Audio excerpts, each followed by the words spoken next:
হঠাৎ করেই চলে যাচ্ছি নারায়ণগঞ্জ। বাচ্চার বাবার নারায়ণগঞ্জ ফ্রেন্ডদের সাথে পিকনিক ছিল। সেই উছিলায় সে বলল আমাদেরকে আমার শ্বশুরবাড়িতে আমাকে রেখে সে ফ্রেন্ডদের সাথে নিয়ে যাবে। সেই জন্য আমরা বৃহস্পতিবার রাত যেহেতু তাই মেট্রোতে করেই গেলে জলদি হবে এইজন্য আমরা মেট্রোতেই চলে যাচ্ছি যেন তাড়াতাড়ি চলে যেতে পারি। বৃহস্পতিবার জ্যাম পোহানোটা খুবই মুশকিল এবং খুবই কষ্টদায়ক। তাই আমরা প্ল্যান করি চলো মেট্রো দিয়ে যাই। মেট্রোতে যদিও আমার বাসার একটু দূর। নারায়ণগঞ্জ আসার পরের দিন সকালে দুইজনে একটু ঘুরে বের হয়েছি। এখন বাজে ভোর ৬টা।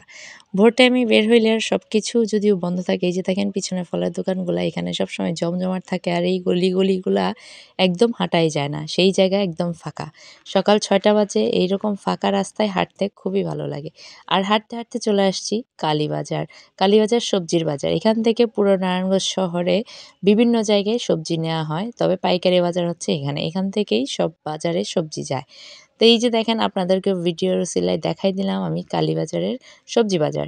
আলহামদুলিল্লাহ আল্লাহ আমাদেরকে এত খাবার দান করার জন্য। এত খাবার যদি দুনিয়াতে না থাকতো হয়তোবা আমরা পুষ্টির অভাবে সবাই মরেই যেতাম।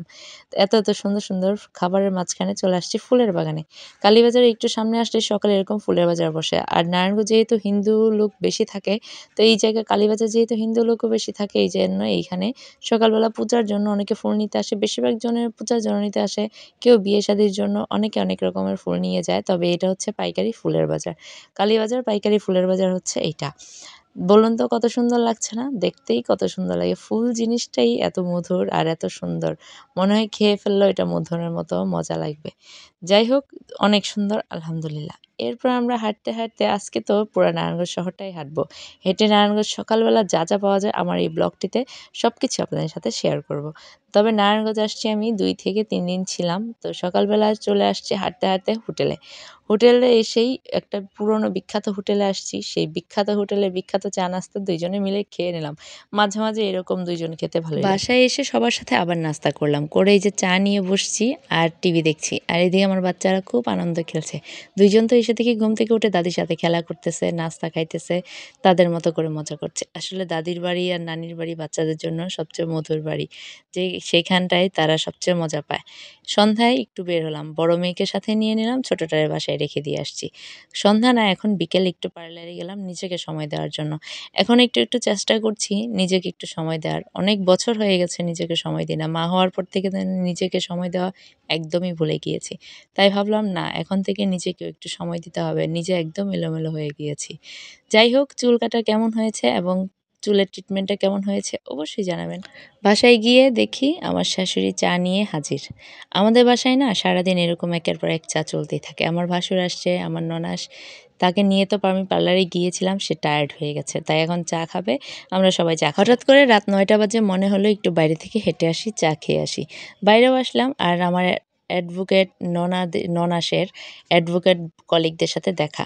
তাই ভাবলাম তাদেরও একটু ক্যামেরাবন্দি করে রাখি মালাই চায়ের সাথে। চাটা কিন্তু দারুণ ছিল। তো সবাই এই যে সকালে আমিও আর সন্ধ্যার পরে পার্লার থেকে এসে ফ্রেশ হইছিলাম। তাই রাতের বেলা দুজনে একটু হাঁটতে বের হয়েই চাও খাওয়া হলো, সবার সাথে আড্ডাও হলো। এখন ঘড়ির কাঁটায় রাত ১০টা। আমার শাশুড়ি এসে দেখি মুড়ির মোয়া বানানোর ট্রাই করছিল। তবে মুড়ি বেশি হওয়া যাওয়াতে এটা আর গুল্লা হলো না। তারপর আমার শাশুড়ির মুড়ির মোয়া কিন্তু ভালোই হয়। এখন আমাদের খেতে মন চাইছে মিষ্টি খাওয়ার পরে একটু ঝাল। আমার শাশুড়ি আলুর ভর্তা বানাচ্ছে না, আসলে আলুর চপ বানাবে। এখন আমাদের আলুর চপ খাইতে মন চাইছে। রাতের ১০টা ১০:৩০ প্রায় বেজে গেছে। হয়তোবা চপ খেতে ১১টাও বেজে যাবে। এই যে আমার হাতে চপ চলে আসছে। আলুর চপ, আলুর বড়া, যাই হোক যে যেটাই বলেন আলুর চপই বলা হয়। আমার শাশুড়ির আলুর চপ হচ্ছে পৃথিবীর বেস্ট। যত পৃথিবীর যে কোনায় এগিয়ে খাই না কেন, 5 স্টার হোটেলেও খাই না কেন এটা ফেল। এই যে এরপরে আমার শাশুড়ি আবার এত্তগুলা বানাই। ১ম চুলা থেকে উঠাই একটা দিছে, পরে আবার এতগুলা বানাই। ডালের বড়া সহ দিয়ে। ৩ দিন নারায়ণগঞ্জ শহরে ভালোই ঘোরাঘুরি করলাম। আলহামদুলিল্লাহ। ভালো শ্বশুরবাড়ি পেতে হলে নিজেকেও ভালো হতে হবে। এটা সবসময় মনে রাখবেন। চলে যাচ্ছি। আমার মেয়ে তো খুব কান্নাকাটি করছে তার ফুপুর জন্য। তার ফুপুকে রেখে যাচ্ছি আর আমার শাশুড়িকে সাথে করে নিয়ে যাচ্ছি।